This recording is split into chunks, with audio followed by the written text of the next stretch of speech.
is Latinish, number 95. This is Baybeh Rich from Anaheim, California. 1/3 of the Mighty Tribe. What's good? What's good? It's actually episode 96. 95's not up yet. Ooh. I recorded it last Friday. Some technical difficulties. I had my producer working on it, but you know how that goes.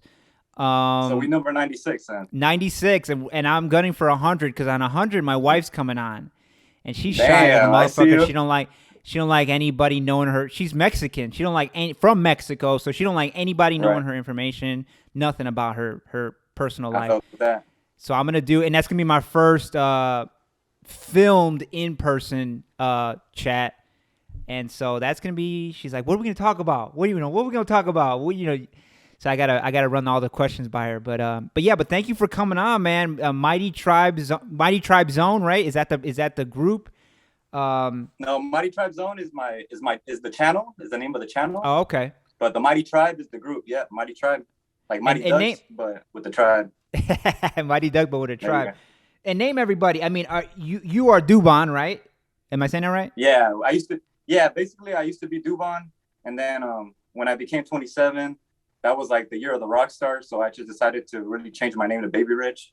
Oh, and nice. Then, as well as other members, they changed their names, and we kind of started became from boys to men, pretty much. So was it like a club? We kept it. Was it like a Club 27 thing where like your old character died at 27 and now you're Baybeh Rich? Yep. Yeah, that's how I wanted. That's how I intended it to. That's how I was thinking about it in my head.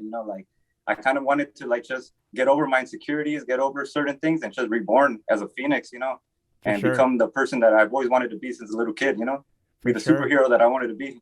Yeah, I mean, and that a performer, a rapper is super. You have superhero bravery, courage, because not a lot of people. I got a podcast, but I'm not gonna get on no fucking stage with a bunch of people screaming. Yeah. They want a good show. That's nerve-wracking. I mean, do you get stage fright? Well, the thing with me was I would perform at the talent show in elementary. So when I was in 3rd grade, 4th grade, and 5th grade, I don't know, there was just a voice in my head that would tell me, I'm down to do that. I'm down to get on stage and sing Linkin Park and Blink-182. I'm so down. And then until I got into 7th grade, I started having anxiety and started thinking ideas hey, you wild. How are you performing in front of people? But when I was a kid, I didn't care. No, it's true though. When you're a kid, before puberty, let's say, you're fucking reckless, dude. And something about puberty, you start to get insecure, right? Because your voice is changing, your body's changing. And I got a 17-year-old stepdaughter, and it's the same thing. When she was a kid, she was loud, talkative, and then right around middle school, she got all quiet, insecure, doubting herself. Damn, and that's how we all are, right? Cool, yeah, that's what happened to me. I thought I was cool for singing other people's music in front of 300 people. And then when I went into 7th grade, I was like, oh, but all the cool kids don't like doing that. All the cool kids like just being outside in the streets and hanging out and coming back home when they want. And then Isn't that a motherfucker, man? Isn't that a motherfucker chasing what everybody else is doing? Yeah, man, it happens. And I'm glad to find out that everybody went through that, at least certain days, So where are you from, bro? You're from, I know you guys rep Orange County. Yeah, Anaheim, California, right there by Disneyland, pretty much. So we get fireworks every night, 9 o'clock. Is that annoying? Nah, I mean, I'm born into it, but it's a sight to see, Yeah, I mean, I guess if fireworks outside. You were just in Honduras, I guess it's better than fucking gunshots every night, right? Yeah, man. Yeah, hell yeah, man. Honduras was humbling every time I go. Every time I go, I get even more humbled. Because we're both. Man. That's how we know each other, right? We're both Catracho.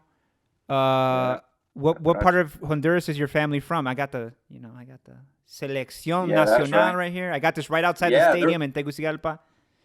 Man, you wild. I'm scared to go to Tegucigalpa, to be honest. I heard it's scary there. No, were you in San Pedro's worse, man? No, yeah, no, that's true. I've been there only through the bus, and I heard they're scary, But we're from Ocotepeque. It's by the border of El Salvador and Guatemala. It's a little state, and it's right there by You're pretty much 10 minutes away from El Salvador, 2 hours away from San Salvador, 40 minutes away from the border of Guatemala. Yeah. Have you heard of that chapel, that cathedral, No. It's in Guatemala. No. It's right there on the border. It's Esquipulas, and And there, it's like a lot of people go there. So, and usually I go there every time. This time we weren't allowed to go into Guatemala though because of COVID. And plus they have that fucking that border real secure, man, because they're trying Yeah, to. man. America's pressuring Guatemala to stop all the Honduran migrants, bro. Yeah, man. And then you find out that like they're barely getting their vaccines right now in Honduras. Not even the government's really trying to give people the vaccines. People in Ocotepec are getting vaccines from El Salvador. Like, it's just tripping me out. Yeah, I mean, it's sad. What happened? What's up? A lot of corruption out there, you know? Oh, a lot of corruption. Yeah, I was going to say, it's sad. Like, a lot of corruption. Yeah, I was going to say, like, it's sad. Like, you know, we're proud of our homeland, but man, you go there and you see how how fucking shitty everything is, and then you find out, oh, it's because the government's so corrupt. It's not because Hondurans are lazy or fucking. The Hondurans are not lazy at all. Fucking, they're not thieving. Yeah. It's the government, bro. It's the government. Like, those motherfuckers, it's just another cartel, man. The government's the biggest cartel in Honduras. Yeah, bars, bro. You're spinning the real shit right there. Damn. And so, when did your family come to the United States? Oof, my dad probably late 70s, and then my mom, like when I was born, she brought me along the way. She had me like 6 months in the womb, and we both crossed together technically. Wow. That's crazy, bro. Yeah. So, you were 6 months away from being born in Honduras, which would have been completely different, right? I mean, yeah. A pregnant woman can go, but carrying a baby that whole way, oof. Yeah, and it wasn't the right way to get to America. It was illegally, you know what I mean? Like, yeah. So that's a mission already. You know, you can't lose track of the caravan. You know, you need to follow everybody, be on point because you're the pregnant lady. You know, you can't be slacking off behind everybody. So you were born. You were born here.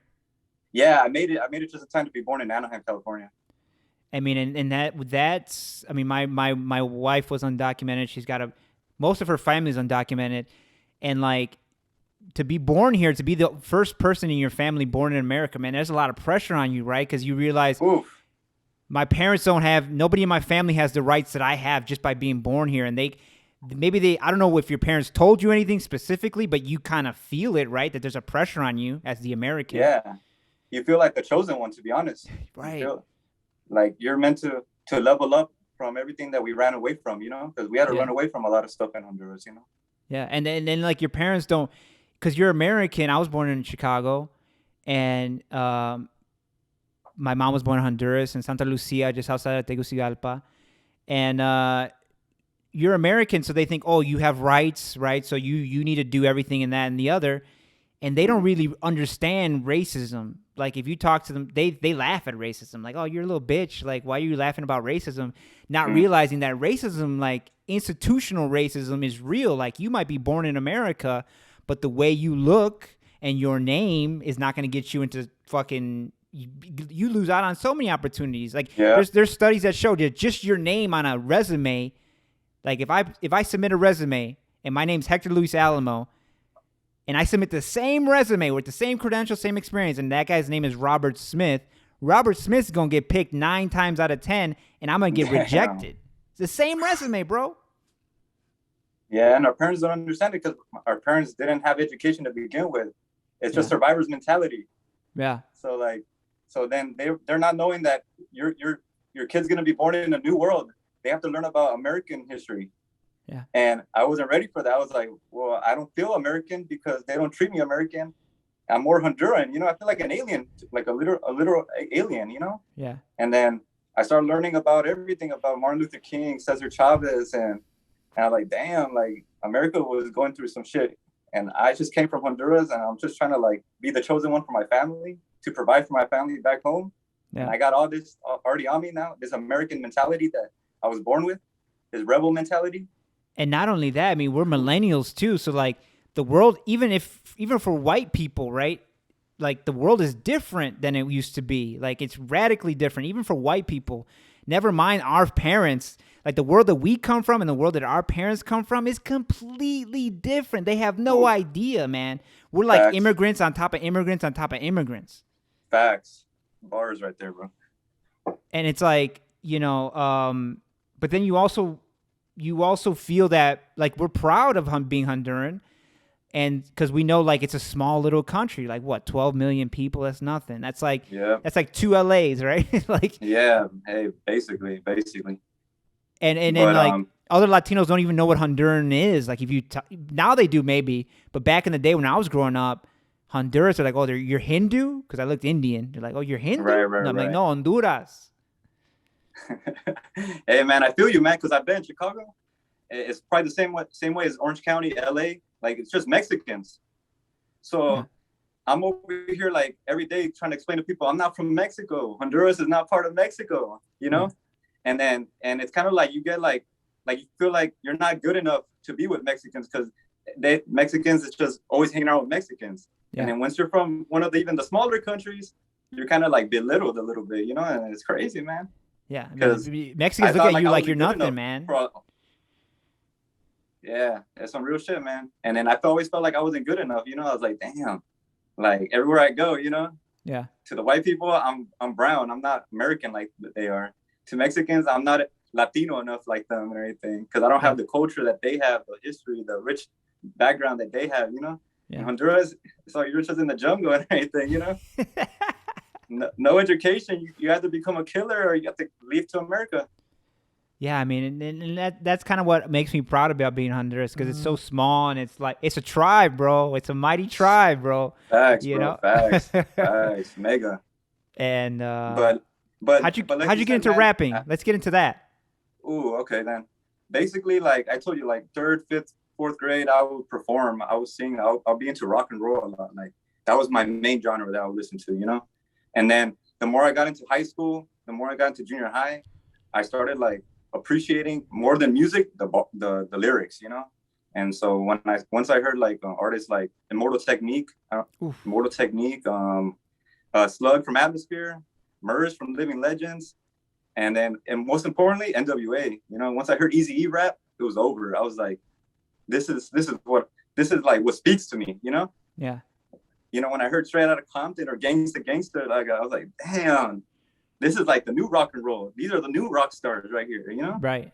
And then sooner or later, like the main thing that helped me was like once I started listening to like the classic artists, you know, like the Nas, the Jay-Z's, the Biggies, the Tupacs, the Tribe Called Quest and everything. Once I really wanted to start making music after that. Like I felt the art, it was like the art form to have me communicate with people, you know? That's what I wanted to communicate to people with. That's the art I wanted to do. I didn't want to play music. I thought I wanted to play bass guitar, but I didn't have the drive to even practice it, you know? Yeah. But once I got to writing poetry and spitting bars and getting in front of people and just spitting some like lyrics, regular rap lyrics, I felt some way, you know? I felt like, and it brought me back to when I was a kid wanting to perform in front of people, you know? Right. It all connected, you know? Right. It was like I was trying to run away from music and music kept bringing me back in like, nah, you're gonna spit bars, you know, you're gonna perform. Nah, you're gonna spit bars, bro. Yeah, like I would have like projects at school where we had to like create like some kind of lyrics or something, and I was always made to write the lyrics, even though nobody wanted to write the lyrics. I would get laughed in front of the class because I wrote some wannabe lyrics from Beastie Boys, and then I was like, every time like it was like a calling, you know. Every year like you had to always write poetry, and then around 16 I just started writing rhymes in my bathroom, and then sooner or later my dad was like, hey, like I watched Hustle and Flow, the one with Terrence Howard, I think. It's Hustle and Flow out here for a pimp. And then how they create their studio at their house. That's what I told my dad. I'm like, that's supposed to be like the story of 3-6, right? 3-6 Mafia. Yeah, cause yeah, DJ Paul's in it and everything, and it's like the story of them, you know. And then even though I wasn't from like the ghetto, like I still felt some way, you know. Like I wanted to put my voice in front of the mic, you know. Like I wanted to say, because I knew that I was different, because I was from Honduras, hanging around with pure Mexicans. I already felt like I stood out without even trying to stand out, you know. You got a story, right? And I was heavily influenced by white families, by Chicano families, from like immigrant families, you know. Right. Like everybody was influencing me, and I was like a sponge, you know. I was just soaking it in, you know, from gangsters to punkers to regular hardworking people, blue collar people. Like I was just soaking it in, and then I became what I became, you know. Yeah.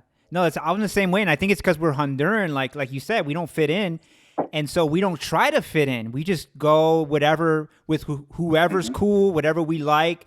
We're not like, oh, I'm Honduran, I gotta like this, I can't like that. You're like, nah, I'm just gonna like. Yeah. I'm Honduran in America. I'm an outcast already. I might as well just do me. Yeah, because I noticed there's more Honduras on the East Coast. On the West Coast, there's only Salvadorans and Mexicans, pretty Mm, much. yeah. And Uh, it's not the same vibe. When I went to Honduras, everybody's into reggaeton. Everybody's right. into like real freaky music, you know, like dancing and shaking that ass and everything. And then I was Punta. like, damn, this shit's pretty hot. Yeah. Yeah. I was like, damn, this shit's hot. Daddy Yankee, Don Omar. I was like, oh, my body just feels some way listening to it. I was like, oh, this is like I'm really feeling it. Even though I was into bars, I was into Nas, Eminem, Jay-Z, but I couldn't run away from what my homeland, what their music was about, you know. Right. And my goal has been always just trying to mix it up, you know, mix it up like a caldo. For sure, man. Just do you. I mean, that's art, right? And I was gonna say, like, I mean, most people don't have that thing in them that's called, they have something in them that they need to express. Only artists have that, right? I mean, Yeah. you must feel like there's something wrong with you, right? Like, why do I have this thing in me that needs to come out? Like, I'm sure, making art is like a motherfucker, trying to make a living out of it, especially. And you're like, Yeah. you might see some dumb motherfucker who doesn't have this drive, that doesn't have this ambition, and they're like, have a normal ass job and they got whatever. And you're like, man, why can't I just quiet this thing in me and just fucking be a normal ass person? But you can't, man. Even if you Yeah, tried, it man. would Like, kill you. yeah, Hector, like why do I run away from love? Why do I run away from general labor, Ooh. from a cubicle job, from a career, from education, from just being a normal person? Why do I run away from it? And I was like, fuck, it's like this shit's coming out of me. And at 27, the rockstar came out of me. I just stopped giving a fuck about what people thought, what people thought about me or anything. I don't care if people think I'm a fuck up or I'm snobby, I'm cocky. I just don't care anymore. And then I just keep embracing my insecurities and just following what I'm good at, and then just try to figure it out, as I'm going, and then improve as a man. For Improve sure, as a man. man. That's been one of my main goals recently. As long as you're working on yourself and you're working on yourself, who the fuck can judge you, man? Everybody's got their shit, man. We just Yeah. elected a fucking guy who grabbed people by the pussies, bro, as president. Like, come Yeah, on man. now. It's crazy. It's crazy, man. Like when I was a kid, man, I would think like if Soldier Boy could become famous, I shouldn't be tripping about because but then that was my mistake, about trying to be famous, Right. have clout. And then Yeah. when I get older, the Honduran came out of me, or like the immigrant came out of me, where I was like, why do I want so many people like looking at me? Why do I want so many people up in my business? Like a famous celebrity would, has to Yeah. go through. So I was like, all right. So certain rappers influenced me, like rappers like Nipsey Hussle and Russ. Yeah. Like it's all independent grind. It's just Right. build your YouTube channel, build your network, and just be underground. And just like make friends with your fans so they could keep in touch with you and don't care about too much about fame or having a song on the radio or anything. It's just about like building a small, like becoming like a small business, I guess, like For a sure. mom and pop store, when Right. it comes to music. No, I And mean, like I'm learning. you're not gonna be able to please everybody, and like, Yeah. if you made music that pleased everybody, you would just be pop. That's just pop. Yeah. Facts. True. And I was just thinking that the But other day, like, yeah, I mean, I think because we live in American culture, and American culture is all about fame, and it equates fame with success. But there's people who are famous who they don't do anything. They're famous for just being famous, right? We know those Yeah. names. We know people whose music is, everybody knows their music, but their music, nobody, like, that's not their favorite artist, but they're probably the most famous Yeah. artist in the world, right? Yeah. And it's like, I'd rather have a cult following, because the cult following, they're die hard. They know you, they love you, they're ride or die. And Ooh. it's not like these pop stars, they gotta fucking keep producing the same shit over and over again. Because if not, their fans are gonna turn on them like that, man. Yeah. No, facts, bro. Because then I see stories about like how Michael Jackson had to live, how Britney Spears is what she's going through right now. Right. It's just insane. And then for a moment I was like, why do I want to be like McDonald's? Why do I want to be like Walmart? How come I can't just be like that one mom and pop store or that the food that's just always popping and it's Right. always there's a line ready to just go eat that type of food and everything. Not McDonald's, or not like a Jack in the Box or something, or Carl's Jr. or something, you know, like. Right. So I started appreciating, you know, the more like, I don't care about being famous. I just want to like build a fan base and create some cool clothing and build a brand out of my story and everything, you know, like why Just not? doing You know, what you want like, to do, right? That's freedom. yeah, That's success. exactly. Doing what you want to do and keep doing it. That's success, ain't it? Yeah, and it goes with like, I watch a lot of anime, you know, and I really like one of my favorite animes is One Piece, and One Piece is a story of a pirate, right? And he says, whoever is the king of the pirates, that's the person with the most freedom in life. It's not because you have the most money, the most notoriety, the most fame. It's who could go wherever they want at whatever time. Who controls the luxury of time, you know? Yeah. And that's something I've always wanted. I always followed, you know, like I just want to be free, you know?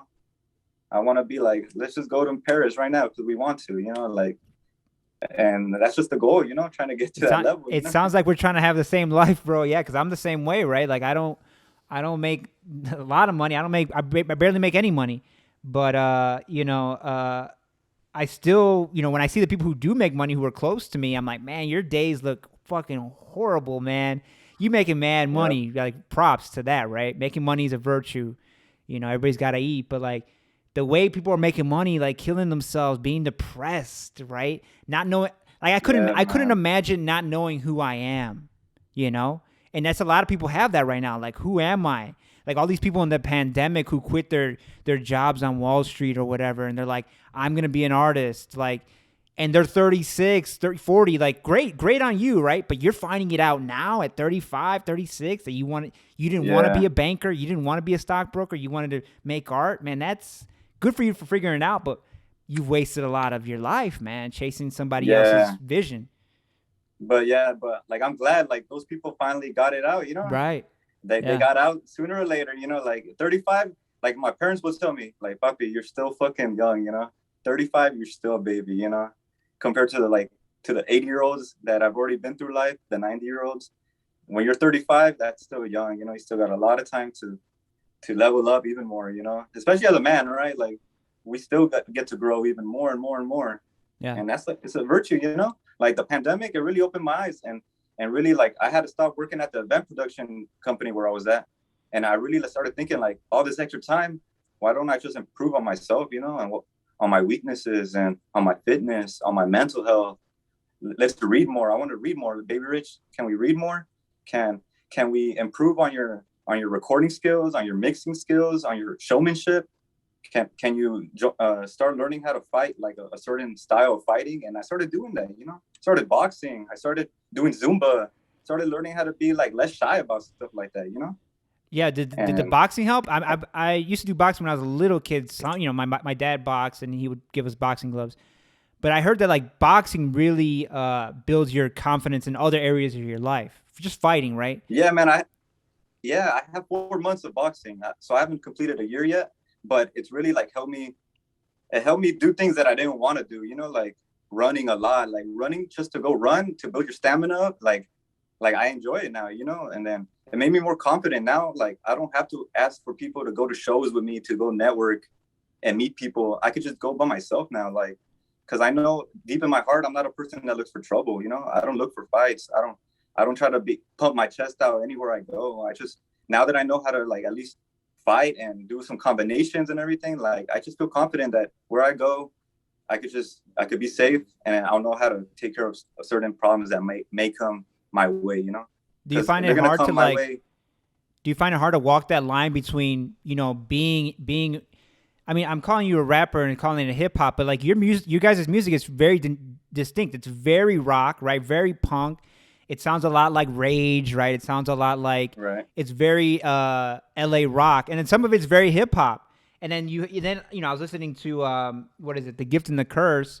I love that there's a lot of Beatles in there. You guys were obviously listening to Beatles, and you guys Yeah, we are went in, flowing bro. on Beatles beats, right? So like that's Yeah. amazing. Yeah, man. It's just like I tell you, that rock and roll past that I have, I didn't just like brush it off and put it in the closet, you know? I was like, that's what makes me unique, you know, that rock and roll history that I had as a kid. I got to put that in my raps, you know, like that's what makes me more unique. Yeah. The same way as Drake brought back R&B and put it into rap, in this whole Toronto style and everything. Like, why can't I do that with what I was grown into, Yeah, I hate Drake. I hated Drake for a long time, because I hate just jealousy, one, right, because he's rapping to girls, right? He's rapping to girls, and the girls love him, right? So obviously, as a guy, I'm gonna be like, fuck Drake, right? You know what I mean? Yeah, but like, yeah, I feel you. But like you said, he did. I think, who really started that mix between R&B and hip hop was, I think, a Ja Rule, right? He was the first person to start rapping to girls, right? But Drake really perfected that R&B and hip hop thing, and I don't like it. I don't think his bars match up to a Immortal Technique, a Kendrick, or anything like that. But I get, that girls love him, and he makes music for girls, and like girls tend to buy a lot of music, or they consume a lot of that music, right? Yeah, man. You learn the whole business side about it. How it's like Tupac would say, you got to make music for the girls, so the gangster guys could follow the girls into the concerts where you're at. Tupac would say that, and I'll be like, so that means sooner or later I gotta stop. Like, I gotta open up my romantic side. I gotta go Luis Miguel. I gotta go Buki about it. I gotta go Marc Antonio Solis about it. So I gotta go Juan Gabriel about it. Like, I gotta open up. And then, I mean, since 27, the rock star came out of me. I was like, it's time to be more ladies, man. More like go out and meet people and not be afraid to socialize even more. Since the pandemic, I kind of felt like, damn, I was too much stuck into just like improving my music and my bars. I got to go out and meet people. I got to go out and dance with women and just have fun dancing and just, And then I was like, okay, that means like, I started like accepting Drake for what he is. And I was like, all right, so you're like a Buki, you're like Luis Miguel, It's like that style. It's like, you're singing for the women. Okay, I like that now, right? I see because I do like the Eminems, I do like the Nas, the J. Coles, the Kendricks, but I'm trying to have some space for some Migos, for some Future, for some Drake, for some Young Thug. You know what I mean? Like, I'm trying to accept it all and just soak it in. But with Drake, it's his beats, man. That producer he's got, man. Those hit. Like, no matter whoever rapped on them, they're gonna be hits, man. Whoever raps on them, they're gonna be hits. Yeah, he took the whole Jay-Z formula, Jay-Z always had Just Blaze, Kanye West right there under him, and Jay-Z was making classics after classics, So, and I know Drake really looks up to Jay-Z, so I'm guessing he's following the formula, like have fire 10 out of 10 beats, and people are gonna listen no matter what. And and he's talking to girls, so girls are just gonna follow it. And that's why Jay-Z's better, not better. I think Nas is way better than Jay-Z, right? Most hip hop people who are really into hip hop would say Nas is over Jay-Z. But if you ask the average person, they don't even know Nas. And Jay-Z is the biggest rapper ever of all time. And it's because he has badass beats. Nas had terrible producers for whatever reason. Yeah. And Nas doesn't rap to girls, right? I mean, he made Uchiwali or You Owe Me or stuff like that. He would make a club banger, and those would be hits. But like, he was trying to like rap for the streets, and Jay-Z's trying to rap for the club, right?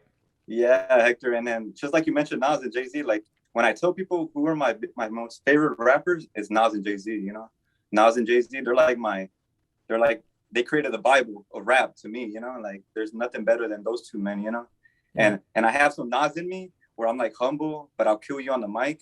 Yeah. But humble. But there's that Jay-Z braggadocious, like I want to talk about luxury. I want to talk about what I want in life and everything. And it's like those two parts are in me, like Nas, Illmatic, that's like my favorite album of all time. That changed my life when I heard Illmatic. Those 10 songs, that's all that I needed, And then Nas and Jay-Z, they beefed it, but it didn't matter to me, I love both the diss tracks from both of them, Have you heard I listen to Takeover and Ether. Oh, I usually listen to, I have my fucking Spotify on shuffle. And so if Takeover comes on, I'll listen to it, right? Ooh, and then right after Takeover comes on, I got to go put on Ether. I got to go put on Ether. I feel you. You felt bad, huh? You need to listen to both of them. I mean, in Ether, let's all remember, if for anybody who doesn't know about hip hop history, Jay-Z makes a song Takeover for the Blueprint, dissing. He disses Nas, right? And this is a Prodigy, right? Yeah. And then because Nas hadn't come out with an album in years, right? So then he comes out with Stillmatic. Yep, yep, He came out with yep. Stillmatic, came out with Ether, and what does Jay-Z do after that? He retires. Yeah, man. He ended up retiring, bro. Like, and he knew it because I saw a video where Jay-Z said he retired because he knew 50 Cent was coming. That wave of 50 Cent, the G Unit wave, it was gonna be too much, and white America just ate it up, you know, because it was 50 with Eminem and Dr. Dre. That Yeah. was like the new wave. Jay-Z he said he had to get out of there because there was gonna be so much content of G Unit, and it was gonna be over, you know. Yeah. And that I was like, damn, that means like, and Jay-Z would talk about like dropping content. You guys better drop your music right now because before 50 Cent comes out, it's over. It's the rap. Because when he has Eminem behind him, and Eminem is the biggest rap star at that time. And I was like, damn, that means How about like Dr. us Dre, man? as artists, we got it. Nobody talks about Dre enough, man. Dre, I mean, you are the genius. He's him and Easy are the geniuses behind NWA, right? Yeah. And Yeah. then he's the genius behind Snoop. The Chronic is basically Snoop's debut album, right? Basically. Facts. And then he's the genius behind Eminem. Then he's the genius behind 50 Cent. Come on, man. The Game also, and then Kendrick. Kendrick. And I'll tell you, man, like Dr. Dre, like he's been through like what 3-4 decades of hip hop already. Like he's a doctor of hip hop, man. He's a doctor of hip hop. Yeah, man, and then that's why like him, Ice Cube, and Eazy, like they're like 3 different trees, and all their roots. It shows you what they created. Those 3 guys, you know. Yeah. And then I really like soaked it in. All those people, you know, Ice Cube, and look how Ice Cube branched into movies and everything like that. Which is hilarious, right? Like, which is hilarious because he was the most dangerous man on the planet, and now he's like, you know, are we there yet? Yeah, Ice Cube has the greatest mean face, you know, of hip hop history. The best mean face, the mean mug, you know. And that doughboy.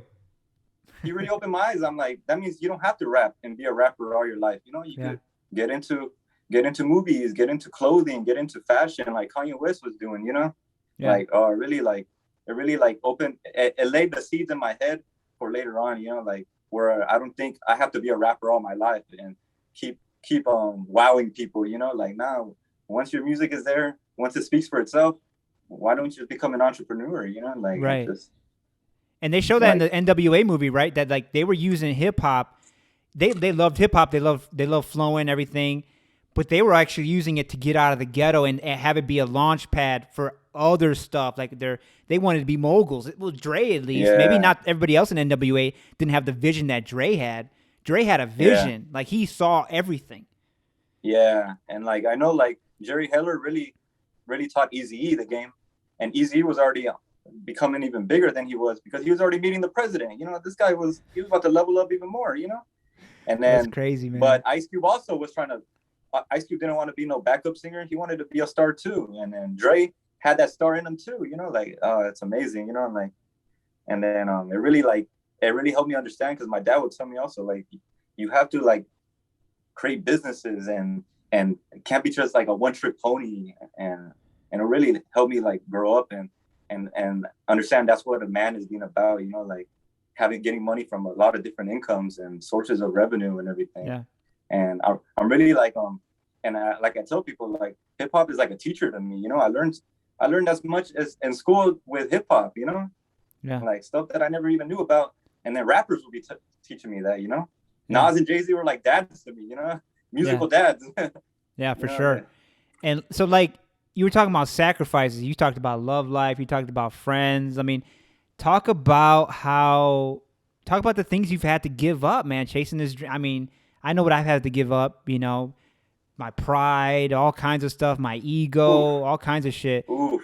You know, hanging out with, like you said, people who want to hang out with me. I'm like, I gotta, there's a fine line between, you know, I want you to talk about the fine line between trying to do you and like trying to like live up to the image of like the hard, because you said I don't like to fight, but like, you know, part of hip hop is that combativeness, right? Of like, I'm gonna fucking come at you with, you know, these AKs, these sticks, and I'm gonna fucking put 100 holes in you. There's that. Yeah.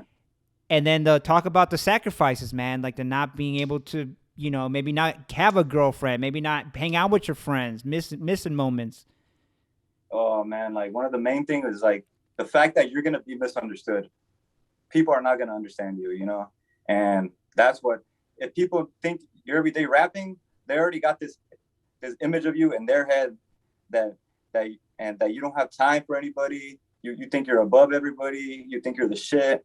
And I'm over here just trying to figure it out, you know?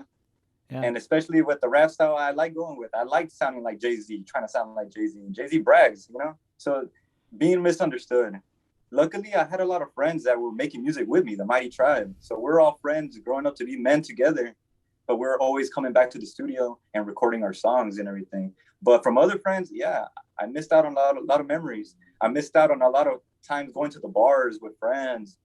I missed out on going to the clubs and dancing with women and probably like finding love and everything, you know, like I was afraid of that shit, you know, like I didn't want to open up my heart to anybody, you know, like right. I just wanted to keep going into my ambition of music, you know, like I was afraid of like opening up to girls, you know, like, oof, that would scare me, you know, and I was just so like dedicated, but I, at the same time, man, like I didn't know how to like level up, you know, and so I had to sacrifice a lot of friendships, a lot of romances, certain things that I could have been learning on the side. I didn't want it because I just wanted to be like Dr. Dre, always be in the studio, you know? Right. And just cooking up the next classic, cooking up the next chronic, you know what I mean? Right. And thought I was doing it. But there's things I had to learn on the side. I missed out on a lot of things to help me level up as a man, you know? And so now I'm really like having fun with it now, learning other things, like I learned a lesson from a video that taught me like to get where you don't want to go, you have to do things you've never done.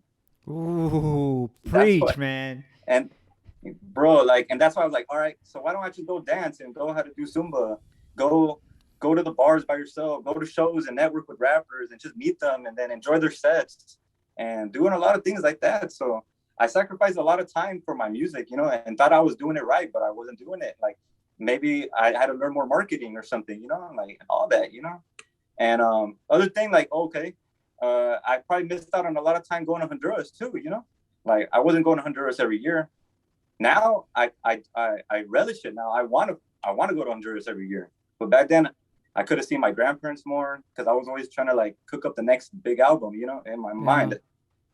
And then what else? Like, and it's funny because you're grinding to make them proud too, right? Like it's funny. Like my grandma lives in Chicago, and she'll call me, and I don't always answer because I'm busy, right? I'm grinding, right? Or my mom, and I'm grinding, and I'm like, but it's funny. Like they want you now. They just want to spend time with you. They don't care if you make it. They don't care if you become the biggest rapper of all time. They just love you for who you are. They want you right now, and you're trying to grind partly to make them proud. So it's like weird. It's a weird dynamic. Yeah, man. And exactly. And it's like our parents from Honduras, they suffered a lot of heartbreak, a lot of traumatic things, you know, like where they have like PTSD, you know, about certain things. Facts. And a lot of murders, so they just want you to be that little plant, that little beautiful flower. And they're like, oh, that's my flower right there. But I'm over here trying to like improve. I'm trying to become a tree, you know, and I'm the little beautiful rose that they have, you know, that made it in America, that we ran away from. Well, we had to run away from, you know, so my family's always fearful for me, you know, like they're like, oh, don't go out too much, because there's people that will always like hate on you and probably try to kill you and everything, because that's how it is in Honduras, you know, like you can't stand out. You can't be that nail that's standing out. They're just gonna get a hammer and push you back in, you know. And did you stand out over there? I mean, oh hell yeah, man. How tall are you? You look kind of tall. You're kind of tall, right? Everybody in Honduras is short. Yeah, but I'm 6'2". So yeah, I'm 5'10". So and I was like a head taller than everybody. So you must have been. Yeah, man. So and it's real cool, man. You know, like, but like even I can't really like go out and be out over there speaking to women my age, because then the men that want them was probably gonna try to kill me because I'm the gringo that's coming in all fly and everything, and then it's like it's kind of like I can't really go out over there, you know. Yeah. Like at night, they tell me at night you can't go out at night. You can't go out at night. Yeah, I can't. Because you got to watch out for fucking gangs, and you got to watch out for the police. The police catch you at night, they're gonna think you're a fucking gang member, right, and shoot you. Yeah, man. Or they're gonna want something, you know, like money to let me pass anywhere I want, and they're gonna just it's a bribe, you know, like, and it's crazy, you know, like you can't stand up too much over there, you know. And so, and like we were saying, I had to sacrifice a lot of family time friendships, romances, and a lot of like times where I probably could have been going to college too at the same time, you know. So probably like 3 or 4 years ago, I started learning how to like really juggle everything, Yeah. and gluing everything together. My time at college, my time at work, my time at music, everything connects. Once I started learning how to connect everything, like, damn, I felt like I was truly leveling up now, you know? Yeah. Like, I thought, why am I here at school? Why am I here at school? I should be making music. Or why am I here working? I should be making music right now. Why am I here at this party? I should be making music. But everything that I was soaking in was could level up the music, you know? Like, yeah. Like they say being creative is like having a cup that's full, right? And you when you create, you empty the cup. You got to fill it up again. And so if you just keep creating, your cup's empty all the time. Filling it up is going to the bars, going to the restaurant, hanging out with your family, hanging out with your friends. That inspires your art, right? Yeah, I had like the route I was going. I felt like the route I was going, I was gonna become like a studio rat. I was just gonna be in the studio and not even like enjoy like life outside, you know. And once I kind of like figured it out, I was like, all right, it's time to live some more. It's time to improve as a man, improve in my fitness, my mental health. What I suck at, let's improve on it. Let's read some books. And then I started like, and then when I go back to the studio, every time I write something now, I start feeling it, you know, like my hair goes up and everything, you know, I get tingles now and everything. I'll be like, damn, I really enjoy this. I even stopped smoking weed every day. You know, I was smoking weed every day, and now I kind of cut it down, and then it helps more now. I have more energy now. I was like, damn. Now I pick and choose when to drink. I pick and choose when to smoke a blunt. You know what I mean? Like, I don't just always be doing it no more, you know? I smoke it every night. I got to smoke it every night because I got bad insomnia. But I can't smoke. I can't wake and bake because if I wake and bake, that's fuck it to me, right? If I smoke the whole day, is fuck it, bro. Fuck Let's go. Like, why do I want to be a writer? Why do I want to have a website? Why do I want to have a podcast? Fuck it, man. What the fuck, man? I'm trying too hard. Just relax, bro. Damn, it's like that Cheech and Chong came out, huh? Yeah, exactly. So I smoke it at night. On your shoulder. Yeah, exactly.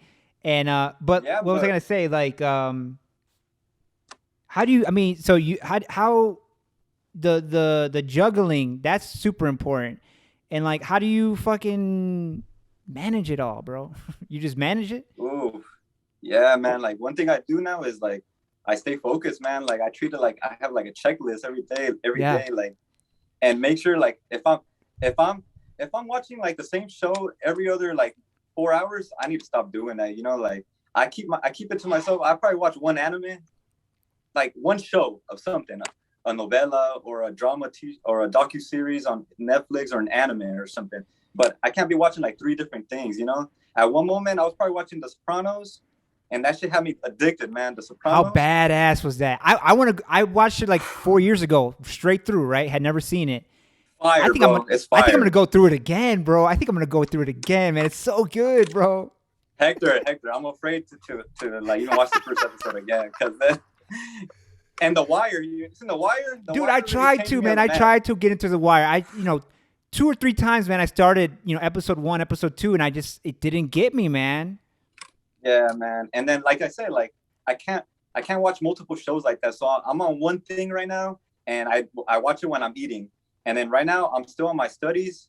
Like right now, campus is closed, so I'm trying to get my bachelor's degree in marketing right now. Nice. So like I really want to level up in my marketing. You know, that's something that I've liked. And I have the music, I have my craft, I have my swag already when it comes to rapping and everything. Now I just gotta market it now, you know, and sell it and brand it.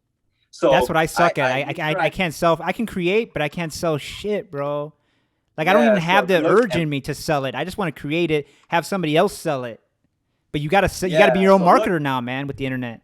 Yeah, man. And so I was like, all right, I'm 27. I'm a rock star now. I'm gonna start learning the things I suck at, you know? Yeah. Like I was not a perfect fighter, so let's learn how to properly fight. I wasn't a perfect dancer. Let's learn how to dance for reals now, you know? Let's learn how to sell. I never liked selling. I saw you shooting guns, man. Was that your first? I mean, how you like that? I want to take my wife. Yeah, she's so scared to go. Yeah, man. That was my first time going to shoot with my army buddy. And then I was like, you know what? Teach me, because my Honduran parents, they didn't want to keep me around weapons. Right. Because they're just so traumatic. They're traumatic from all the murders and everything, yeah. in Honduras. Bad people have guns. If you're in Honduras, bad people have guns. Yeah, we The don't good want people have Baby Rich with machetes. no machete. Yeah. Yeah, we don't want Baby Rich with no machete. That's what my parents are thinking, you know?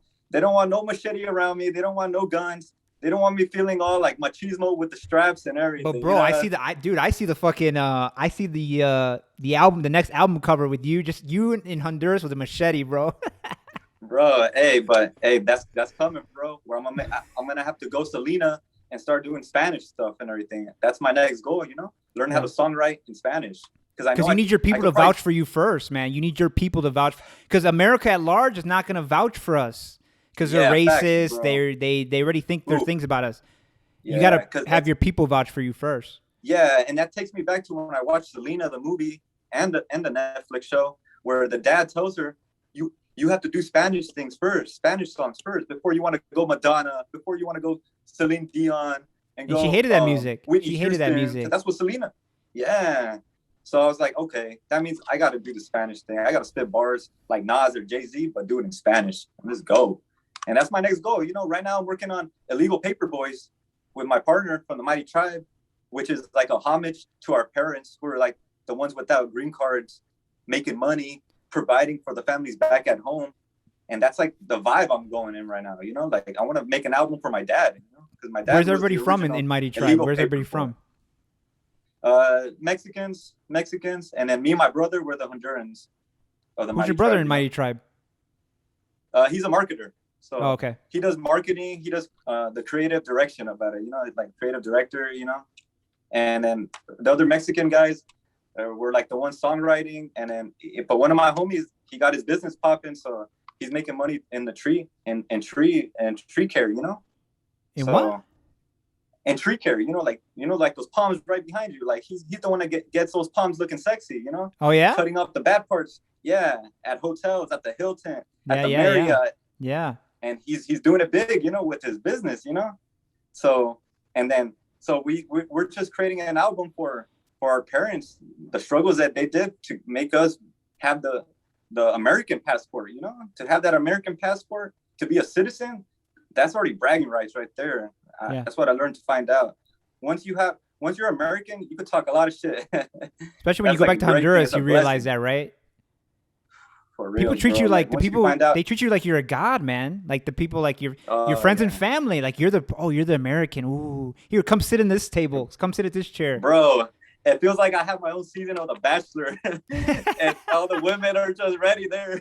You got a rose. They're all ready to, yeah, and there's like 10 beautiful Honduran girls, and they're like, I want to be yours, you know. And then you feel like you're being auctioned out there, you know, like. You better watch out, man. They're gonna try to fucking become your baby mama.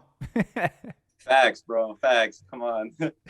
and like my dad said, like, how would they not want you? You know, you're the American guy. You know, you're the one that you open much more doors than any guy would do at the village in Honduras. You know, It's true, you know, humbly right? speaking. No, like you got more to offer a girl in Honduras than like the richest guy in town, right? Facts. Because the richest guy in town, he's probably a womanized, beating type of machismo guy. You know, like come on, on some real shit. You know, like that's a lot of girls have to run away with their kid from the men. You know, from the abuse and everything, and that's why they come to America to work anyway here. You know, because over there, the man is allowed to cheat on their women anytime they want. And if somebody's talking to their girl, they're getting killed. Isn't it insane? Isn't it insane? Yeah, like insane. Guys can do anything they want. And if somebody talks to their girl, the guy dies. But if she talks to anybody, if she's even seen with anybody, she's going to get fucking beaten, if not killed when she gets home. Yeah, it's so fucking machista.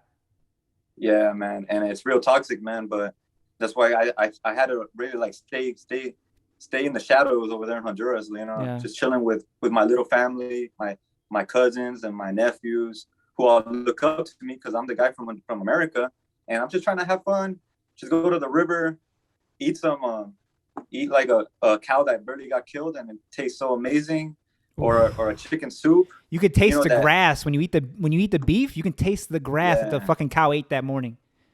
Yeah, man. Or some baleadas and everything. I'm just trying to like stay cool and have no one find out that I can speak English.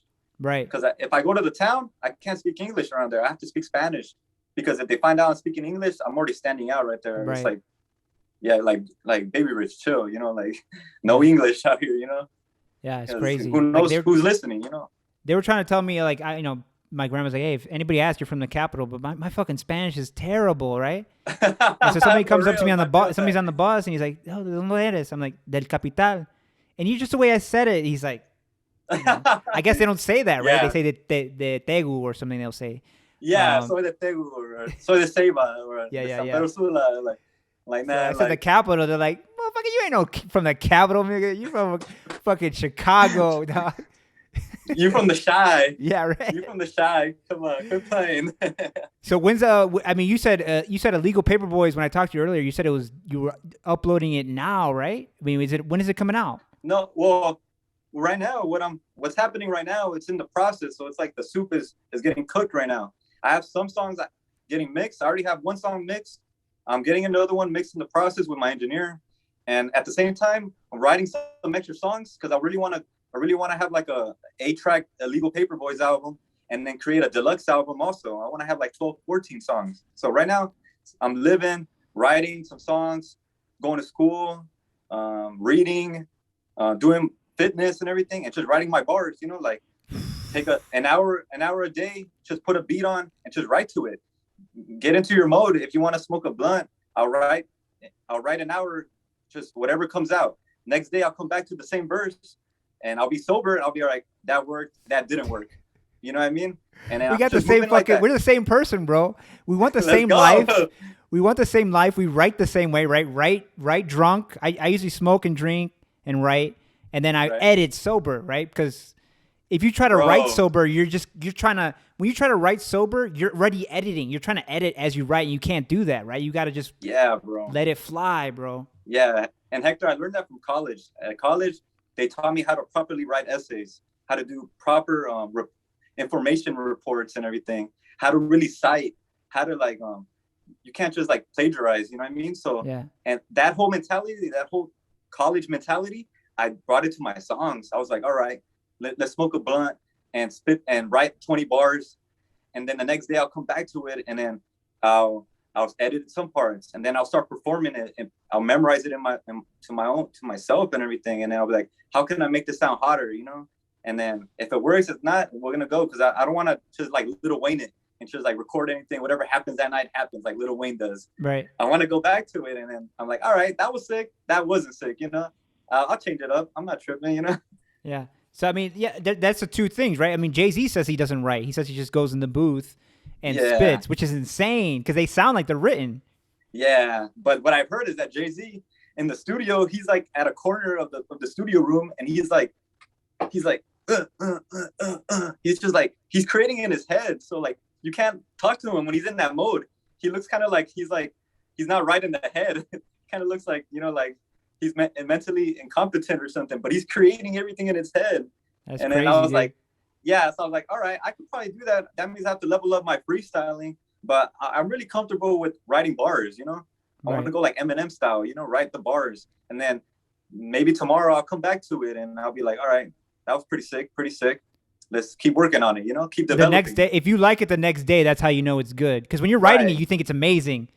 But then if you Yeah. go to it the next day or the day after and it's you still like, damn, that's hot. That's how you know it's Yeah, good, man. right? After 3 tall cans of Pacificos, I think anything sounds hot. Right, exactly. But I need to be sober and I'm like, all right, pretty sick, you know, and go back on it and then keep developing it, you know, like how you do for a school project, you know, keep working on the presentation, keep reciting it in front of the mirror, so it can sound perfect when it's time for the show. You're like Michael Jackson, you're like Prince out there, you know. Oh man, it's so crazy you said Michael Jackson because I was going to tell you to, you know, YouTube the demo to Billie Jean. Like when he had, I guess he mixed it in his house and all he had was the beat and he hadn't had the lyrics yet. So all he's doing is mumbling you hear him mumbling on the beat. Damn. Like, nah, nah, nah, nah. So he knows how it's going to sound, but he doesn't have the lyrics yet. It's pretty cool because it's. Yeah, bro. And look, what you just said, I saved the video on Instagram the other day because on my feed, it all depends what kind of stuff you have on your feed. If you have the inspirational stuff, you're gonna keep leveling up. Someone there's an engineer, and he's just recording the melody. He goes me, me, me, me, me, me, me, me, me, and then later on, you put the bars into it. And I was like, oh, all right then. That means I don't have to worry about the melody. I could just create the cool melody, and then later on put the words into it. And I was like, all right. Yeah.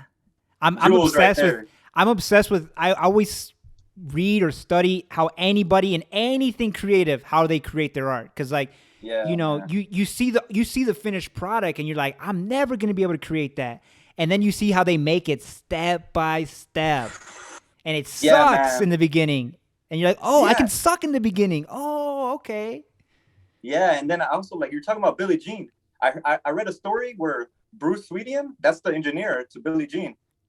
He's the engineer, and Quincy Jones is the producer, right? Right. And then Bruce said he passed away, rest in peace to him, but he said they made like 94 different mixes of Billie Jean. So 94 different versions of Billie Jean. And Michael Jackson ended up liking the fourth version. Imagine that, like the fourth version, and they had to do 90 different Billie Jeans. Yeah. And it's like how Prince has like hundreds of songs that he recorded that he never came out with. And you're like, oh, these motherfuckers put in work. Yeah, man. And that's when I learned to understand, okay, like, don't beat yourself up because you're not like Prince. Don't beat yourself up because you're not like David Bowie or Michael Jackson or something. Some of those people are just born with the talent. Michael Jackson has been a star since 5 years old, you know? Yeah. So you don't compare yourself to him when he's been touring since 5, you know, like. Yeah, like, it's something to aim for. It's something that he's a bar, right? He's a bar. You're aiming for that bar. Yeah. But don't beat yourself up because you don't meet it. That's ridiculous. Yeah, exactly. That's why, like, I had certain parts of my life where I was like, I want to beat this. I want to go Super Saiyan, but I didn't put in enough work to go Super Saiyan. Yeah. You know what I mean? Like in Dragon Ball Z, you know, like that's what I'm talking about. That's what I was gonna say. Like, I mean, like you're saying, oh, now you hit 27 and you're like, fuck it, you know, I'm just gonna do me. But you had to be you were a studio rat. You did take it too seriously. You got to do that for years in the beginning. Just like the Beatles, right? The Beatles go to fucking Germany for 3 years. Nobody hears about them. And then they come back and they're the Beatles, right? Then they come back and they're the Beatles. But they were eating shit in that fucking German bar for 3 years, right? Every fucking night. 3 shows a night, right? Sucking. And getting booed. Out, right? Huh? Yeah. It helped them figure it out, right? When they're in Germany. That's how they got their haircuts in the jackets, bro. Let's go. You know, and so hard. Like You've been a studio rat. You've been making a lot of sacrifices that now you have the luxury now because you've developed those skills to be like, fuck it. Now I'm just going to let things fly. Like there's this saying I've thought about it. I heard it when I was a kid and it's guided my life. Like, the person who say you got 10, somebody says you got 10 hours to chop down this tree, right? Here's an axe. He goes, a smart person's going to spend 9 hours sharpening the blade. Ooh. And that's exactly it, bro. You've been sharpening that fucking blade, right, for 9 hours. Now it's time to fucking swing, bro. Now it's time to swing because you've been sharpening it. Yeah, and also on my first day trying to cut off a tree, my dumbass is like every day. But then now I learned, so you got to sharpen the fucking blade first. Yeah. Swing and then it's gone, like, okay. So, because I had this whole syndrome where I was like, I try to be like too much like Dre, like Dr. Dre. Dr. Dre released The Chronic. 7 years later, he does the 2001. Yeah. Like, how come he wasn't releasing albums every year? Because he's too perfectionist. And so, a jewel that I learned is like, don't be too much of a perfectionist. Nope. Because The Simpsons wasn't perfect on the first episode. The first season was not good, like. Right. And that I had to learn that, like I wanted to be perfect just off the bat. I wanted to drop an Illmatic off the bat like Nas did. Yeah. But it doesn't work like that. You got to like work your way up into it. Season 1, season 2, every season gets better. Seinfeld, every season got better. And the goal is to make Seinfeld. The goal is to just make one great song for me to come out with. I'm writing a book, and it's going to be my first book, and I'm not putting. If I had started the book earlier, I would have been too much of a perfectionist. But now I've learned, like, dude, just come out with the book. Like, give it your best. Take as much of a hardest swing as you can, and then analyze it later. Come out with it, analyze it, what's good, what's bad, and then do the next book. Keep doing that for the rest of my life till I'm dead. And Yeah, man. hopefully I make Facts, one bro. good book. If I Proof. make one good book, it was all worth it. It's like I would watch the video of Kobe where Kobe says when Kobe would when he had bad games, he would look at the videos, even though it was so cringy to look at your bad game, he would relook at those videos and say, all right, that's where I'm not gonna fuck up next time. And that's something that I was afraid of when I was younger. I didn't want to look at the bad performances I had. I didn't want to overlook the songs that I thought were hot, but they could have been better. They could have been better. And I just didn't want to. But now, 27, I was like, fuck this. I'm going to go back and what doesn't work and what works. And let's improve, like, let me look at my bad game videos, like those games that I missed 80 shots. Like, I got to relook at those videos and improve, Yeah. Like, and that's a champion, right? I have. That's a champion who looks back at their stuff and goes, yeah, that was good, but I could change. I can get better on that. If you're looking at your stuff and saying, oh, I'm perfect now, then you're fucked. You're fucked. Yeah. Yeah. I'm sure Eminem doesn't, thing, bro, like, I'm sure Eminem spits every day and you don't hear any of the shit that Eminem spits every day. But if we spit one of his bars, oh man, that I would think I can die, the greatest rapper of all time. Yeah. Like last year I started getting into like appearing on podcast episodes now. So appearing on somebody's podcast or something. And then I will feel so cringy hearing myself talk after when the episode comes out. And I'll be like, no, baby Rich, you got to listen to this. You got to listen to how you're speaking and learn what not to say next time. Don't over talk. Right. Don't over show. You know what I mean? Like, even though it was so cringy when I was listening to it, I was like, no, this is what Kobe talked about. You got to go through this. I listen to every episode right after I record. After it's up, I listen to it straight through because I'm talking to you, so I don't even really understand what I'm saying, right? It's only when I go back and I'm like, oh, why did I say that? Or why? Oh, that was awkward. Why did I do that? Exactly. And it's fucking terrible, but I only listen to it once, and that's it. It's over. Keep the next one. It's on to the next episode, right? But yeah, you gotta be able to, if you want to get better at anything, get better in life, you got to be able to look at yourself and see your flaws and know that they're just flaws that you can work on them. Like you can work on, like you said, you want to be a better fighter. Now you're going to get boxing. You wanted to learn how to do marketing. You're fucking, anything you want to change about yourself, you can do it. It's going to take hard work. It's going to be cringy, but you can do it. And if that's if you want to be the best that you can be, that's the road, bro. Accept it or not, right? And I had to break through that shell of machismo, because in machismo they teach you, oh, the real one doesn't change. The real one stays the same till 90 years old. You have to stay real. You can't change. I was like, nah, man, I have to change. I have to evolve. I have to go from Charmander to Charmeleon to Charizard. You know what I mean? Let's go. Yeah. I'm trying to get my wings. Exactly, bro. Like, now, I mean, I'm 36 now. I mean, I don't know when I was 20, I thought I knew every fucking thing, dude. I thought I knew everything. Right. And now I don't know if I could even be in the same room with my 20-year-old self, because I'm like, I don't got much in common with that motherfucker anymore, man. Right, And that's if I could look back to my 20-year-old self and be like, oh, I'm the same person, then I've been fucking up, bro. Right? If I haven't changed, if I haven't evolved, I'm fucking up, man. Damn, man. And then that's the same with me, man. Like, I knew I wasn't the perfect rapper at 17, 18, 20 years old. But I just thought if I keep doing the same thing every day, I'm going to be a beast someday. That was my mentality. But at the same time, I wasn't prepared to do things that I didn't want to do. So I was just like in this loop, writing bars, recording, mixing. When I should have been dancing, I should have been fighting, I should have been going to college, doing different things, working, trying to get a promotion, trying to level up in different things. Until now, at 27, I learned, do the things that you didn't want to do. Do the things that made you shy. Do the things, approach that girl. Go up to that girl and dance with her, even though you get shot down.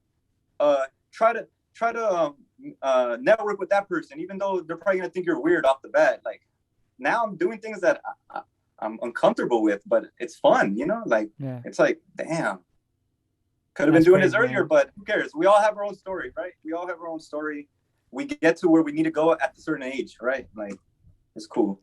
Yeah, you're gonna, because at times, Hector, I felt like, fuck, I wasted so much years doing the same thing. I sharpened that blade. The blade was sharpened, but I felt like I could have been doing other things, sharpening another blade or something, you know? Yeah. And I felt like I missed out on so many things, but this blade, this rapping blade, that's just sharp as fuck right now. You know what I Fucking mean? katana, dog. And that, ooh, hell yeah. It's like sharp as fuck, you know, it's like a lightsaber. You know what I mean? No, So, and it's beautiful. It's beautiful, dude. And it's like I wanted to bring you on because, like, you know, I really respect your work, your whole attitude. The music is eclectic, and now I understand why it's like not anything I've ever heard. Because your inspirations. I mean, everybody who listened to you talk about the music that you like. You went through every kind of music. You like everything. You talked about, you dropped those bookies, and you talked about fucking what's his name? Luis Miguel. Luis Miguel. No, the guy who just died. David Bowie, Prince, Michael. You're talking about everybody, bro. And you know the history of music too, which is important, right? Yeah, bro. That's what me and my friends, we always wanted to know the history, so we could understand, you know, like, okay, so it's not as bad. It's not as bad as Eminem. It's not as bad as what Eminem had to go through, or it's not as bad what 50 had to get shot 9 times. You know what I mean? And yeah, bro, like I listened to the rock stars and understood, like, I didn't want to be too much rock star because every rock star dies at 27.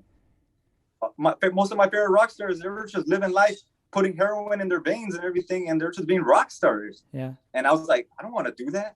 I need to be smart about that. I need to learn from my heroes. When I was a kid, like, I don't want to end up I used to glorify, like, when I was a kid, I used to glorify Kurt Cobain, you know, because he was like, oh, he's this music genius, exactly, right? And then he dies at 27. And then when I hit 27, I was like, damn, like, I can't imagine being a music genius and dying right now. I want to live, bro. Like, and so it's like, and leaving your kid not without a dad, like, oh, that's, oof.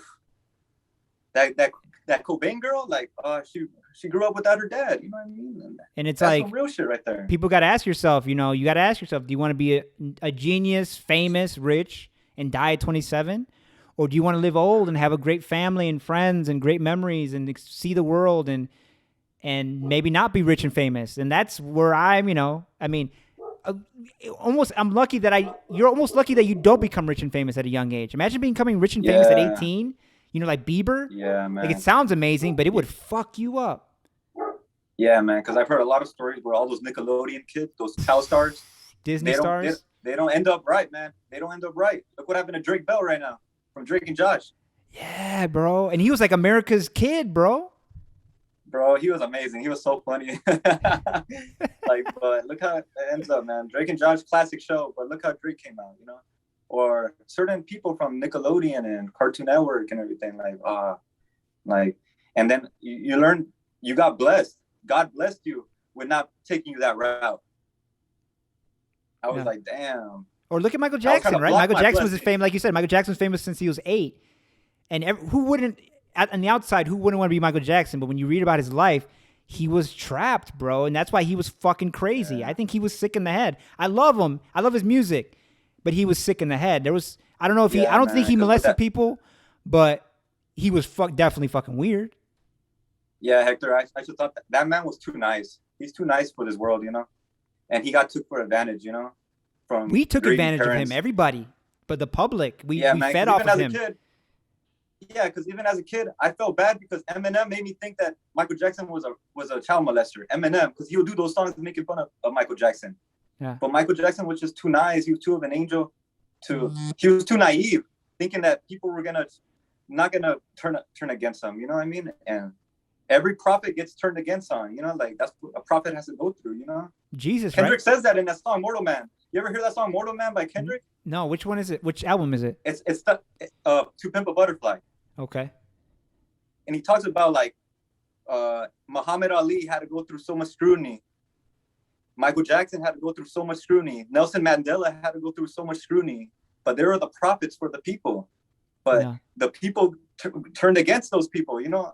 And then it made me think like, damn, like the older I get, I have to be smart because I don't want to end up like Michael Jackson where like you're skipping out on, you're just buying off people so they don't have to come at you with all those child molesting cases. And then when you should have like killed that case earlier, and you don't have to go through it later on. You know what I mean? Like I heard that Michael Jackson will be just paying off people. So he wouldn't have to deal with those cases. He should have gone to court in the 90s and won those cases. Because later on it bit him in the ass because he was just paying them off. Yeah. It didn't look good, you know? Yeah, it didn't look good. He didn't. I watched the Vlad interview with Michael Jackson's lawyer. That guy's top lawyer right there. Oh yeah, I gotta watch that. Michael Jackson innocent on everything. Yeah, I was in college when that happened. I was going up and down the dorm hallway. I was like, not guilty, 10 counts, not guilty, 10 counts. I was happy, bro. You know, I don't think he did it. I don't think he did it. I mean, I just don't believe it. Like the whole situation. I'm not gonna get into it, but there's 2 documentaries that just came out. One against him, one for him. I watched them both, and like you see that. Yeah, he was weird. He had a weird life. We made him weird. His success made him weird.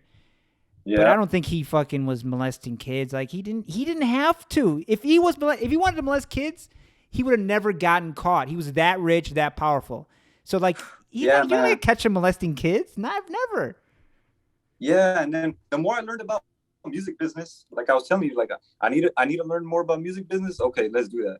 But once I learned that Michael Jackson was buying everybody's songs, he was buying the master recordings of everybody's songs. Sony was like, this guy's too powerful, and we're gonna bring him down. Maybe Sony. I saw that video. Yeah. There was a video, right? Some podcast, right, where the guy was talking about it. And what I think happened is like, what's this guy's Achilles heel? What's Michael Jackson's Achilles heel? He hangs around with too much little kids. Let's use that against him. Boom. The whole world turned on him, including me, because I was a little kid thinking he was a molester, which he wasn't probably. Well, even now, even if he's not guilty, he was never charged with anything, right? He went to court, never charged with anything, but his name is still ruined. Imagine that, giving your life to entertainment and art and making people happy. How many people have had a great time listening to Michael Jackson around the world? For decades, bro. Look what he gave the world, and we fucking shit on him. He spent his last years on Earth broke and treated like a fucking gremlin, bro. Yeah, man. And it hit me, bro. 2010 when he died, that was my first summer. I was in Honduras. That was the first summer I ever went to Honduras. That was like 2 years since my dad got his green card. And when my dad got his green card, it was on. We were going to go to Honduras. No, he died 2009. No, he died 2009. I remember. Right? Okay. Because me and my friend, we loved him. It was in August. Because he was going to come out with that concert in London, man. 50 shows. He was coming back, bro. And he died. Yeah. 50 years old. 50. He's only 50. Yeah, and then when he died in Honduras, everybody was crying in Honduras, in the villages where there's no internet, there's nothing, there's only TV, and even they knew who Michael Jackson was. I was like, what the hell? You know what I mean? He might have been an alien. He might have been an alien. He might have been an alien that they sent to Earth. Shamona. You know what I mean? Let's go. And he gave birth to so many. He gave birth to the Neos, the Ushers, the Chris Browns. Like these people would never exist. Yeah, the Beavers, all those boy bands, the Timberlake, Justin Timberlake, NSYNC. Yeah. He was a genius. But yeah, then like you said, man, like certain people say they want to be like Luis Miguel because he's always with fine ass women, but Luis Miguel, he never comes out, you know. He's like a. Have you seen the show on Netflix? My wife watched it. Yeah, I'm watching it, and it hits. He had a fucked up life. Yeah, fucked up life. His dad pretty much exploited him. His mom went crazy or something, right? Yeah, and she went missing, and then that's no good. You know, I'm sure someone had her killed off and everything. You know, in a sad way. But it makes you think like, don't block your blessings. You know, if God's not taking you that route, be happy. And that means I could still be a rapper. I could be like Nipsey Hussle and just go independent. I like that idea more. I like the idea of being like Russ, learning how to record myself, learning how to mix myself, learning how to market myself, and being my own boss. Let's go. Because if you get signed to a major record label deal, they're going to make you wake up at the times you don't want to wake up. You're a slave. You're a slave. Yeah, basically like Prince said, right? Like you're a slave. Yeah, people don't explain that. Explain the New Slaves, right? The New Slave song with Kanye West. But like, people don't know about the Prince thing, like, and I'm sure you know, but I'm just gonna explain for everybody, like, how he had to change his name because the label owned his name. They owned Prince. That's his first name. His real name is Prince. His birth name is Prince. For real. And they owned Prince. They owned his name. They owned his likeness. Now they own they get a piece of your concert fucking sales. Why? They get a piece of your merch. And so he had to to get out of his contract, he had to just change his name to a symbol and go by the artist formerly known as Prince. Because he's like, if you're signed to a label, you're a slave, bro. You're a slave. Yeah, bro. You pretty much it's metaphorically you're selling your soul to the devil for fame, to be on that billboard at Times Square. You want to be on that billboard on Times Square? You want to get famous by tomorrow? So are your rights, your intellectual property, right? Or something like that. Not even like that. The property that you create. Your name, bro. Your image. You can't even sell a picture of your face, bro. You can't take a picture of your face and sell it. And that's crazy, man. And that's why, like, Russ, he makes like he makes a good point now that he can't get mad at people nowadays that they sell their souls to the record labels, because now there's the internet. Now you could look it up. Now you can watch videos about Prince and Michael Jackson and the Beatles and everything. Back then, you had to go to the library to learn about that shit. Yeah. Now the information is out there for us to learn and not get screwed over by the labels and everything, you know? Yeah. So I was like, all right. And Nipsey Hussle, to me, the past 10 years, one of the most influential people in my life, you know, to teach me, be your own boss, Baybeh Rich, be your own boss, own your music. So when you die, your kid can get paid off all those streams. Yeah. Create your own clothing so you could be your own boss. Yeah, people are gonna say, "Oh, but it ain't Ralph Lauren, it ain't Polo, it ain't Balenciaga." But but I own all this. This clothing, I made it. I get it from the fabric people that I want to get it created from, and I'm gonna sell it. You know, I'm gonna create a brand out of myself, and all that. Man, it just reminded me of when I was a little kid, Hector, and I had a soccer team in high school. Why I created a soccer team was because I was not a good enough soccer player to where I could go to any team and start. I was always on the bench. And I would cry to my dad. I'll be telling him, like, no, everywhere I go, I practice my ass off, but I can't start. And he'll be like, my dad gave me the greatest jewel of my life. Why don't you just make your own team? And you control the narrative. And then I was like, let's go. I created my own team. So when I started creating music, I was like, nah, I need to create my own label. I need to create my own narrative. I don't want to sign to somebody and then have them tell me what to do and maybe market me wrong, make me do things that I'm not about, not down to do. You know what I mean? So it's like with Jeff Bezos, right? Everybody's mad at him that he's going to space in his own rocket. And I'm obviously that money can go to different things, right? He can pay his workers better. He can help out society more. But at the end of the day, it's his money. And is anybody boycotting Amazon? Fuck no. Nobody's boycotting Amazon. No. And if he's got all that money and he wants to go to space on his own rocket, then that's the power of having your own shit. Yeah, he created his own world pretty much. Yeah. I looked up his past, man. He was like a genius since he was a kid, man. And like he's not nothing. He's not somebody who just got handed shit. He fucking been grinding. You know, he started Amazon in '94. It didn't take off for the first 10 years, right? So like, I mean, that's the other thing. People hate success. People hate anybody. And if you're successful, if you're doing it, they're going to be like, oh, you should be doing it this way, that way. These are people who aren't doing shit for themselves. And they want to tell you how you need to be doing your shit, which is ridiculous. Yeah, man. That's why I felt like I couldn't talk to anybody about my music, because I felt like people just thought I was bragging. Right. And I was like, damn, man, the more you trying to believe in yourself, the more people try to put you down. You know what I mean? Like, and that just made my soul stronger and stronger. It made that voice, my rapper voice, just fucking even more meaner, have more soul into it. And it just created a monster, you know? But I'm like a nice monster, you know what I mean? A beast, a nice beast. Yeah, like I do want to learn how to keep fighting new styles, but I want to protect people. I don't want to be fucking like just starting problems with anybody, taking other guys' women or anything. Well, most fighters, man, most fighters will tell you, like, they're the most peaceful people, right? It's the people who don't know how to fight who are always getting into fights. Real shit right there. Right. Yeah, man, I was like nervous. I'm like, okay, you know, I'm kind of knew about you. I'm like, what are we gonna talk about, man? We've been talking about for ages, bro. And we could keep going, but I like to keep it shorter on the short end to have my producer not kill me and have people be able to consume these things. But I gotta have you back on, bro. When Illegal Paperboys drops, you know, send it to me. I'll put it up. Bro. I'll put it up on Mono. We'll review it, and you know, I'll have to bring you back on, bro. I have to bring you back on.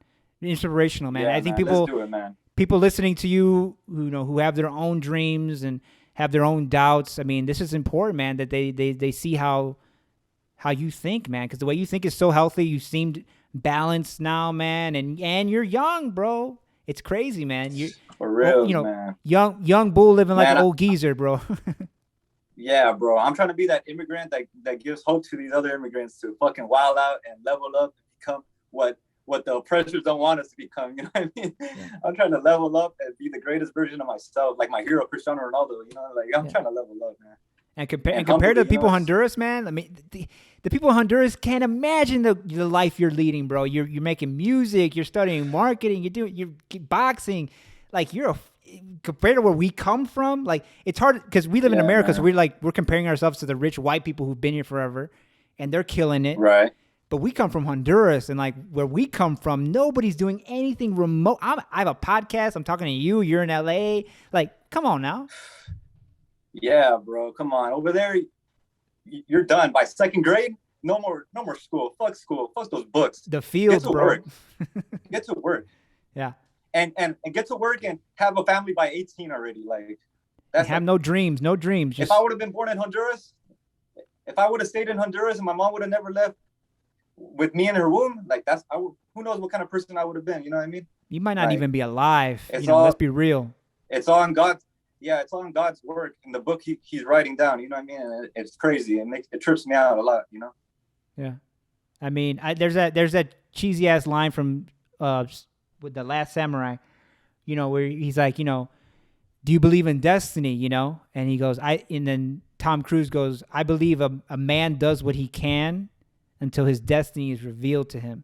And that's another thing that's been helping me, right? Like, there's a fate, there's something guiding me, but I don't know what it is. I don't really believe in God or anything like that. I believe in the universe. I believe the universe is talking to me. I got to listen. And I don't know what's in store for me. All I know is like, I got to echarle ganas, right? Just do the best that I can do every day, set up every day, what I got to do every day, knock it out, kill it every day. Just do that for the rest of my life. And then when I'm dead, then I can look back and judge what I did. But until then, just grind, man, work. And being a good human being, I think that really comes a lot, man. Being a good human being, not fucking over people. I think whatever the universe, God, your guardian angel, someone's protecting you. If you're just doing your thing, you just want karma. I believe in karma. I don't know. My religious beliefs are weird because I don't believe in God, but I believe in karma. I believe like you get from the universe what you put into it. Like if you're sending out love and good vibes, love and good things happen to you. I just believe that. And I've seen other people who are good people.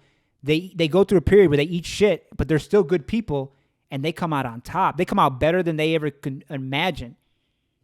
Yeah, my parents, my OGs, my parents will hit me in the head like, you got to be good, man, because good things come to good people and everything, And I'll be like, nah, but why are these bad people? Why are they living like the nightlife? Why are they with all the baddies in the world, all the dimes and all the Instagram models and everything? And I'll be like, nah, but it's a facade. You know what I mean? Like, and I was like, damn. They're miserable, bro. Just be a good human, be a good beast, a good human beast. You know what I mean? Like, and the good things will come. And then, so that's where we're trying, right? Both of us heading in the right direction. Both Honduras, man. Catracho, que viva Honduras. Thank you, man. Yeah. Watch the Honduras versus Mexico game. It's coming up today. In a couple days, I think. A couple days. In a couple days, and hopefully we could get the result. Yeah, I know. And then Honduras, they're in the Olympics right now too. Honduras is in the Olympics too. So the Olympics just started today, right? I think it's already started. Like, well, at least the soccer part of the Olympics. The soccer tournament part of it. About it. Yeah. I don't know about if Honduras beats Mexico, man, I'm gonna lose my shit, bro. Whenever they beat Mexico, whenever they beat the United States, I lose my shit, bro. Yeah, bro. Like every time USA or Mexico plays against Honduras, it's like hype, 100 times hype. Like if they tie, it'll be a big deal, right? Yeah, man. Because we come from like the bottom, like we're underdogs. We just want to win something. You know what I mean? And our soccer players get killed by the fucking narcos and shit, so we don't have that much people to go around, man. Yeah, facts, bro. Facts. But yeah. So if anybody's watching this, check me out. Mighty Tribe Zone, Baybeh Rich, Anaheim, California, representing Orange County. Social media handles. Thank you to Latinish. Yeah, hell yeah. Find me on Instagram, Baybeh Rich. That's with 3 H's, like Triple H. Here we are, man. Like Honduras representing for anybody from Central America. We out here. the Mighty Zone on YouTube. You Mighty guys Tribe got Zone, Mighty Tribe Zone, Mighty Tribe Zone. My bad, Mighty Tribe Let's Zone. go. And I was like, oh, I'm gonna listen to some of his music. You guys got fucking discography already, bro. You coming out with all kinds of shit. I still got to listen to the music. You know, I only got through some of it. I got to go through most of it. And it's great that you guys have it on YouTube because you could just play those playlists, right? And like, you know, I was doing something else and I had the music playing on the TV and that's perfect, bro. Yeah, man, because that whole discography we got, that's telling you of all the members that have been part of the tribe, and each one died off. Each one died off just like a tribe did, you know what I mean? And now it's only like 2 or 3 of us, but we're going harder because we have that much determination. All that disappointment from our past lives is leveling us up, you know, right now. The you guys been through the fire, I keep that shit in my head. Yeah. I keep that disappointment in my head to push me to go even further. Yeah. All those L's I had. We got something in us that like the disappointment, instead of discouraging us, we're fucking, it makes us pissed, right? We're like, no, fuck that, man. No. Yeah, man. Because I'm trying to go Super Saiyan 1, then I'm trying to go Super Saiyan 2, then 3, then 4, and then I'm trying to go Super Saiyan God after that. You're trying to get to that Charmeleon, right? Yeah, I'm trying to become Charizard. I'm trying to get my wings. Oh, Charizard, yeah. Man, I used to be addicted to I used to be addicted to that Game Boy game, man. Ooh, the blue one. Fire, huh? Fire. The blue one. Ooh. Yeah, blue, red. Amazing games right there. Amazing. Man, I can play it right now, man. Fuck. But thank you so much for coming on, man. Let me know, like I said, when Legal Paper Boys drops. Baybeh Rich, it's been real, man. Real inspirational. Great conversation, especially for Friday, bro. Flexing. Yeah. Hell yeah. Can't wait to see what comes out, bro. Stay up, bro. All right. Thank you for everything. Okay. Peace, man. Have a good weekend.